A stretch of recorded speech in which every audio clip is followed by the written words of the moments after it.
Assalamualaikum warahmatullahi wabarakatuh. Kita awali edisi kali ini dari flashback dikit dulu ya guys, yakni saat manajer timnas Sumarji ini ngamuk-ngamuk waktu Thomas Doll itu dari Persija ini ya nggak mau lepas pemainnya ke timnas.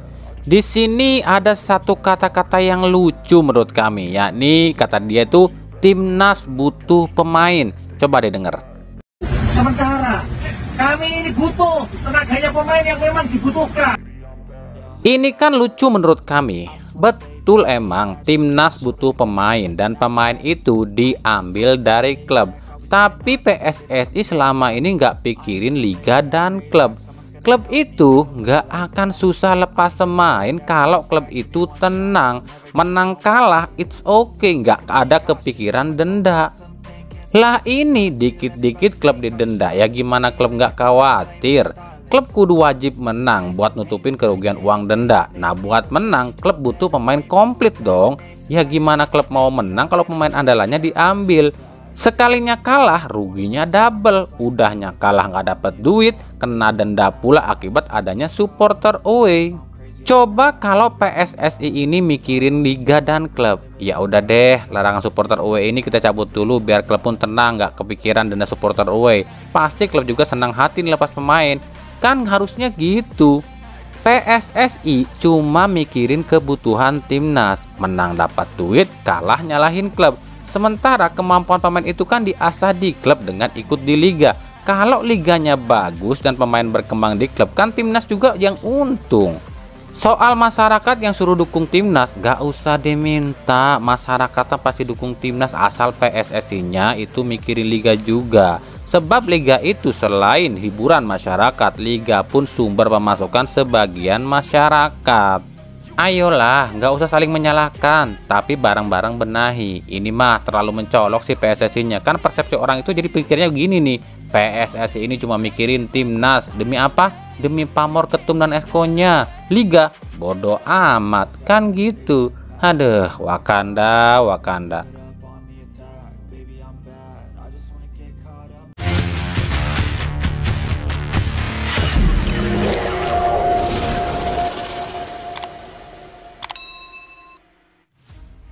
Oke, sejauh ini Satgas Anti Mafia Bola sudah umumkan kurang lebih 10 tersangka dalam kasus match fixing di Liga 2 di tahun 2018 dan satu klub terindikasi jadi pelaku yang disebut adalah klub asal daerah Y yang otomatis mengarah pada klub PSS Sleman yang memang berasal dari daerah Y alias Yogyakarta. Dan kebetulan PSS pun salah satu klub yang promosi di tahun 2019 dan masih bertahan di Liga 1 saat ini.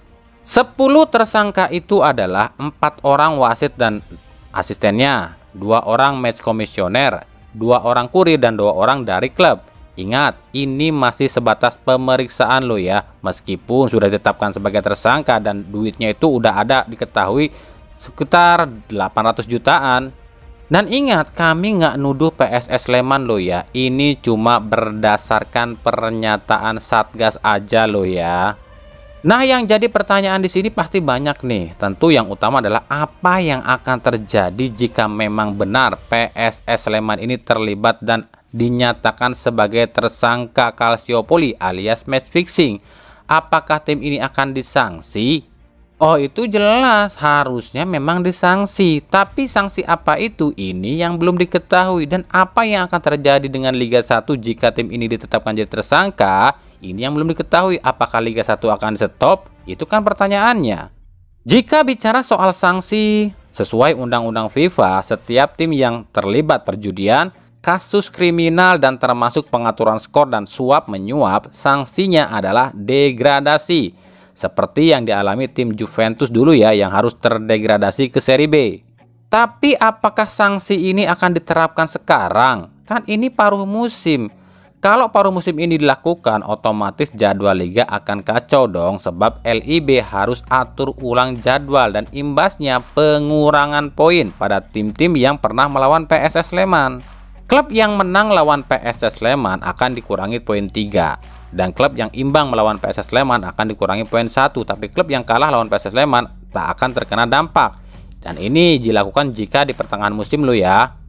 Tapi jika kita lihat di liga-liga luar, biasanya keputusan itu diambil di akhir musim. Seperti contoh Juventus di musim 2004-2005, itu baru diputuskan di akhir kompetisi, yang akhirnya musim 2006 Juve baru main di Serie B. Dan yang terbaru di Spanyol pun demikian, Barcelona dan Real Madrid pun tengah diselidiki karena kasus yang sama, tapi belum diputuskan nasibnya. Ini pun kemungkinan akan terjadi di Liga Indonesia, akhir musim baru diputuskan. Itu pun dengan catatan, berani nggak PSSI hukum klub ini? Kalau PSSI nggak berani hukum tim PSS, kalau memang terbukti lo ya, ingat ini cuma baru dugaan lo ya, fix berarti benar dugaan kami jika ditunjuknya Gusti Randa sebagai presiden klub ini itu udah diatur. Sebab Gusti Randa adalah mantan orang PSSI. Secara gitu loh di Indomah KKN masih kental dengan embel-embel orang PSSI. Biasanya PSSI ini nggak akan berani jatuhkan sanksi. Berarti kalau keputusan ini diambilnya di akhir kompetisi, berarti itu kan Liga 1 musim ini aman dong di paruh musim ini. Nggak juga, ada hal lain yang bisa menjadi hal seperti ini. Apa itu? Patut kita ingat, ada satu tim yang tengah berada di papan atas dan lagi bagus-bagusnya, yakni Persib Bandung. Dan seperti kita tahu, dan ini bukan rahasia umum lagi, setiap kali Persib ada di papan atas dan berpeluang jadi juara, pasti akan ada konspirasi buat jatuhkan Persib. Entah itu dengan penggembosan pemain, atau dengan konspirasi merubah liga, bahkan di stop pun bisa saja terjadi. Nah, kita akan lihat seberapa bersihkah PSSI yang selalu gembar-gembor bilang sepak bola bersih. Berani nggak tuh hukum klub yang terlibat match fixing, atau cuma akan bilang itu kan indikasi dan baru sebatas pemeriksaan dan nggak ada bukti kuat, jadi kami nggak bisa hukum. Seperti itu kan? Udah biasa itu mah, sebab di Liga Wakanda mah semua bisa diatur. Bisa diatur. Wanitiro. Kita beralih ke berita klub. Kita mulai dari Persebaya. Manajemen Persebaya akhirnya mengambil sikap atas nasib para pemain asingnya. Dilansir dari situs Jawa Pos yang notabene situs milik Persebaya ya. Manajemen Persebaya ini umumkan hasil evaluasi tim. Hasil evaluasi tim itu adalah jika Z Valente out, maka So Yamamoto tak akan dilepas dan akan diplot sebagai pengganti Z. Dusan Stefanovic kabarnya tak jadi dicoret sebab akan pakai 2 bek asing. Ini artinya cuma Z dan Paulo Victor yang sejauh ini menurut manajemen Persebaya yang akan hengkang. Padahal sebelumnya diketahui ya, So Yamamoto pun sudah resmi pamit. Sementara itu, seperti yang pernah kami bilang dan sering kami bilang, jika berburu pemain baru di tengah kompetisi itu sangatlah sulit. Sebab para pemain incaran selain mereka masih terikat kontrak, klub para pemilik pun tak akan melepas begitu saja pemainnya. Nah, ini pun yang dirasakan oleh Persebaya. Sejumlah pemain, terutama asing ya, yang pernah diincar atau yang sedang diincar oleh Persebaya, kabarnya nggak dilepas oleh klubnya. Adapun yang tanpa klub ternyata memiliki klausul kontrak yang rumit yang bikin Persebaya ini nggak bisa rekrut atau nggak bakalan bisa rekrut. Seperti yang terbaru kabarnya mantan penyerang Inter Milan dan sejumlah klub di Eropa asal Belanda yakni Lukas Taignos dikabarkan dibidik oleh Persebaya. Luke sendiri saat ini main di Bundesliga 2 Jerman bersama klub FC Magdeburg. Selain itu, Persebaya pun kabarnya membidik 1 bek lokal. Dia ini pernah membela timnas, katanya sih begitu ya. Nah, kita sebut saja lah dia adalah Bagas Adi Nugroho ya. Dan juga ada nama Alex Algeria, penyerang asal Spanyol yang juga kabarnya akan jadi kandidat pengganti Paulo Victor. Jadi sekarang udah fix ya, udah jelas dong ya, David da Silva nggak akan ke Persebaya ya, kecuali ke tim anaknya presiden yang katanya juga minat.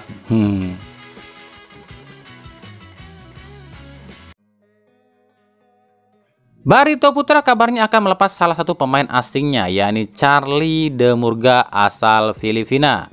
Charlie? Ada, bukan Charlie itu juga kali. Itu mah Charlie cari pacar lagi. Cari pacar lagi. Bukan yang itu juga, tapi yang ini adalah Charlie de Murga, bek asal Filipina naturalisasi Spanyol ya. De Murga kabarnya cedera serius dan harus lakukan pemulihan di Spanyol. Maka dari itu Charlie De Murga ini kemungkinan tak akan didaftarkan di putaran 2 ini oleh Barito. Untuk menggantikan De Murga, kabarnya manajemen Barito ini tengah berburu pemain lain. Salah satunya adalah mantan bek tengah Bali United William Pacheco yang ada dalam daftar bidikan Rahmat Darmawan.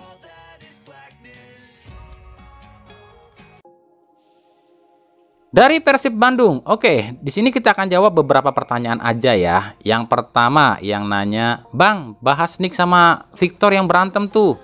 Aduh, apa yang harus dibahas sih? Udahlah, udah biasa itu mah. Pertandingan keras itu nggak terjadi di laga resmi aja. Bahkan banyak pemain yang cedera sebelum bertanding ya di latihan itu seperti ini. Sebab yang namanya latihan itu adalah kunci bagi para pemain akan dipakai atau tidak oleh pelatih dalam pertandingan. Kalau dalam latihan performanya bagus ya otomatis pelatih pun akan pakai di dalam pertandingan resmi. Nah maka dari itulah semua pemain itu ngotot banget nunjukin kemampuannya saat latihan. Makanya benturan-benturan seperti ini udah biasa terjadi dan akan terjadi. Intinya semuanya udah oke ya. Usai latihan juga udah pada baikan tuh. Udah beres nih ya. Oke. Yang kedua ini yang nanya, Bang sebutin dong siapa aja pemain Persib yang pasti pergi di bursa transfer ini. Kalau yang ini kami belum tahu pasti sebab yang tahu itu cuma pihak pemain, pelatih maupun manajemen dan agen itu sendiri. Kalau kami ini cuma taunya isu atau rumor. Meskipun rumor atau isu ini infonya dari orang A1 alias orang petinggi penting Persib. Tapi kami nggak bisa bilang ini akan terjadi loh ya. Tapi kami akan berikan beberapa asumsi kami tentang siapa saja yang akan resmi hengkang. Ini berdasarkan beberapa fakta yang terjadi ya. Yang pertama itu Reky Rahayu. Selain cedera, Reky pun kabarnya nggak betah di Persib. Sebab saat ini Pasos itu nerapin sistem promosi dan degradasi di kiper Persib. Jadi kiper yang bagus dari akademi akan diambil dan kiper yang kurang bagus di tim utama akan diistirahatkan. Secara bergilir, kiper dari Akademi Persib akan membantu saya dalam pelatihan dengan kiper Teja, Fitrul, dan Seva, ujar Pasos. Tuh dengar, cuma 3 kiper yang disebutin Pasos, nggak ada nama Reky ya. Ini cuma asumsi lo ya. Yang kedua itu Erianto. Ini bisa dilihat di postingan Instagram Erianto yang nulis, jangan diragukan, tujuan masih sama. Yang dikomentari para pemain Persib. Dan seolah-olah mereka ini ngasih semangat pada Erianto. Dan ada satu komentar dari Robby Darwis yang bilang, kalem CS aing, buktikan di luar. Di sini ini jelas ya kode dari Robby Darwis kalau Erianto ini fix akan dilepas oleh Persib. Ya cuma itu, yang lain masih belum pasti ya. Febri masih 50-50 antara dilepas atau dipertahankan sebab Febri ini masih dalam tahap pemulihan cedera. Yang memang kami benarkan ada 2 tim yang udah ngajukan pinjaman pada Febri, yakni Persikabo dan Persita. Lalu untuk Dado dan Ansori, keputusannya itu habis lawan PSS Sleman. Sebab meskipun ada tim yang udah ajukan tawaran buat Dado dan Ansori, tapi Boyan Hodak nggak mau tanggapi dulu sebelum paruh musim. Tapi memang benar Dado dan Ansori ini udah ada klub lain yang meminati ya. Lalu bagaimana dengan Siro dan David Da Silva? Sejauh ini sih kabar yang kami dapat ya, itu katanya sih aman. Duet ini akan tetap di Persib sampai akhir musim ini sambil menjajaki kelanjutannya. Tapi info yang kami dapat ini pun bisa berubah andai saja sang pemain atau agen pemain yang memutuskan kesepakatan ini. Jadi kami bilang antara DDS dan Siro ini kesempatannya atau posisinya masih 50-50 ya. Lalu Levi Madinda nggak aman, sebab meskipun Levi ini ingin main terus di Persib, tapi Tyrone Delpino datang. Dan pihak JDT selaku pemilik Levi ini kabarnya udah kerjasama nih sama agennya Levi buat jual Levi ini ke Sabah FC. Tapi kami pastikan dan jelaskan di sini ya, untuk kejelasan semua ini tunggu aja setelah lawan PSS Sleman ya. Ya cuma itu yang kami tahu dan bisa kami jawab untuk saat ini. Dari Persija, ini sih apa ya, kemarin kamu udah bilang sih bahwa ini tuh cuma apa ya, cuma pengalihan sebenarnya. Ya, gonjang ganjing soal Firza Andika masih terus panas dan semakin panas, apalagi usai Firza ini bikin sensasi dengan memfollow akun Instagramnya bos Persib Teddy Cahyono dan akun Instagramnya pelatih Persib Boyan Hodak.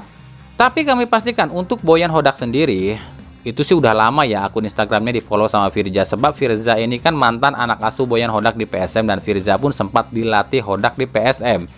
Tapi kalau soal follow Instagramnya Teddy Cahyono ini kami yang belum tahu udah lama atau baru-baru ini. Nah, justru dengan Firza ini pernah dilatih Hodak, makanya rumor ini pun makin kencang. Katanya Firza ini akan ke Persib buat gantiin Daisuke Sato. Tapi kembali kami pastikan, ini semua untuk saat ini ya masih sebatas rumor loh ya. Nah, kita cek fakta aja yuk guys. Ini kami ambil dari berbagai sudut pandang loh ya. Yang pertama, kemungkinan Firza Andika ke Persib ini 50-50. Kenapa demikian?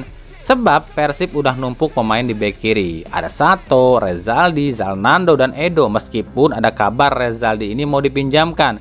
Sementara Zalnando ini emang akan absen lama lagi nih. Sebab kemarin udah sempat latihan, cedera lagi. Lalu yang katanya Firza ini buat gantiin Daisuke Sato. Ini agak lucu sih, sebab kontrak Sato itu sampai 2025. Tapi memang kami akui ada info jika pelatih Boyan Hodak ini pernah mengatakan tak terlalu butuh pemain asing yang berposisi sebagai bek kiri. Sebab menurut Hodak, bek kiri ini masih bisa diisi oleh pemain lokal. Tapi pendapat kami tetap sama tentang Firza ini. Firza ini nggak akan kemana-mana ya. Untuk saat ini tetap di Persija. Sebab kita tahulah pemain yang akan ke Persib itu biasanya nggak bakalan tunjukin secara terang-terangan. Contoh aja Rezaldi kemarin, diem-diem ternyata udah ke Persib. Ngerti kan sekarang?